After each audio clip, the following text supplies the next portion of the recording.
Namaste. The light in me honors the light within you. I hope that this finds you well. I am Anita. If you're new to me and my channel, welcome. So it is my aim to try to make the content of this channel a little bit more seasonal from now on. So here are 6 tips for feeling well in your being during winter. I have also created a blog post where you can find a bit more information and links to everything I am mentioning in this video.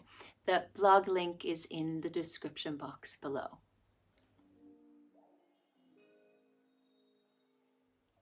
The winter months are dark, the weather is cold, there is increased moisture and perhaps a sense of feeling heavy and lethargic. According to yoga sister science Ayurveda, health and well-being depends on a very delicate balance between our mind, body, and spirit. And the main goal of Ayurveda is to promote good health, not to fight disease. There are 3 doshas in Ayurveda, that is the individual constitutions, and they're called Vata, Pitta, and Kapha. You can read more about that in the blog post, but the seasons basically correspond to these doshas. So during winter, the Kapha dosha dominates, but the Vata dosha is also present. So if you feel a bit heavy and lethargic, that is the Kapha dosha. We need to shake it up a bit. If you feel a bit anxious, have sleepless nights, that is the Vata dosha, and it needs to get grounded. So according to Ayurveda, like increases like and opposites balance. Keep that in mind. With all of this in mind, I highly recommend that you create a routine that helps to keep your mind, body, and spirit in balance. Perhaps you can reflect back to last winter. Note what worked for you and what didn't work and adjust your routine accordingly. If you feel kapha heavy, usually you'll fall into a slump. Create a routine where you incorporate some active movements to get your prana flowing. If you feel vata, then you'll feel a bit ungrounded and anxious. Create a routine where you incorporate exercise or yoga that supports you to feel more grounded. And it's generally good for either scenario to get yourself to bed by 10 p.m. so you get enough rest and sleep, and try to rise early to start your morning with something that grounds you. Now, it doesn't have to be a huge, big routine. Really keep it simple. Refrain as much as possible from rushing in the morning because it is very vata aggravating. And remember, what you do the night before has a big effect on how the morning goes. Stress is inevitable, but trying to follow the yama aparigraha, which means non-greediness, is a practice about being okay with having what we need and not everything we desire. Try to simplify life, get organized, and perhaps make a plan. Putting a plan in place can reduce stress tremendously, and it is very supportive for the Vata dosha. A few things I've started to do myself in my work life is to batch film YouTube videos and batch plan my group yoga classes and private clients. Over the autumn, I've been making up to 3 to 4 YouTube videos over a 2-day period. It really calms me down knowing that I have videos lined up.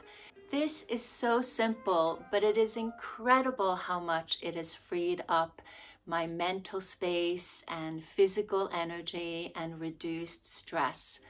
I really want to encourage you to think where you can simplify, where you can organize and perhaps batch plan in your life to support your vata. We get so vata dry in the winter months. I recommend that you drink more water to stay hydrated on your inside and use a good cream for your face, neck, and décolletage. Also, Abhyanga is an Ayurvedic massage, which is about massaging oil all over your body and let it stay on for about 15 minutes. During that time, I do breathing exercises and meditation.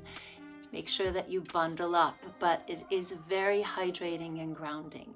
Deep breathing, meditation, restorative yoga, slow flows is also hydrating us on many levels, making us feel less stiff in all the layers of our human being. Like I said in the beginning, like increases like. So in terms of food, warm foods, warm drinks are recommended. It's better for the Agni, our digestive fire. This is why we want to avoid cold foods in the cold winter months, according to Ayurveda. Try to avoid overeating. The Kapha dosha makes us lazy and lethargic, and it's natural to add a few pounds during winter. But try to see how you can find a balance between being cozy inside, binge watching Netflix while munching on too much delicious food. Try to add in a routine of some movement. And last but not least, you know I'm a huge advocate of practicing gratitude. The Niyama Sausha means contentment, and this is a daily practice. It is a mental attitude of enjoying and accepting what is and to be grateful for what you have. Practice saying thank you. Say it to yourself, say it out loud to others, write it down in your notebook what you are grateful for. It's a good prescription if you feel unfulfilled. More isn't always better. Less can sometimes be more. There is so much more that could be said about this, but I hope this inspired you in some way. Follow your own inner knowing and practice feeling and finding what works to support you in these cold winter months. Thank you so much for being here. Thank you so much for listening. Let me know in the comments if this inspired you in any way. Let me know what works for you, and if you have any questions, let me know if you enjoy videos like this. I always love to hear from you. Cheers and much success to your winter well-being. Big hug and kisses from cold, cold London.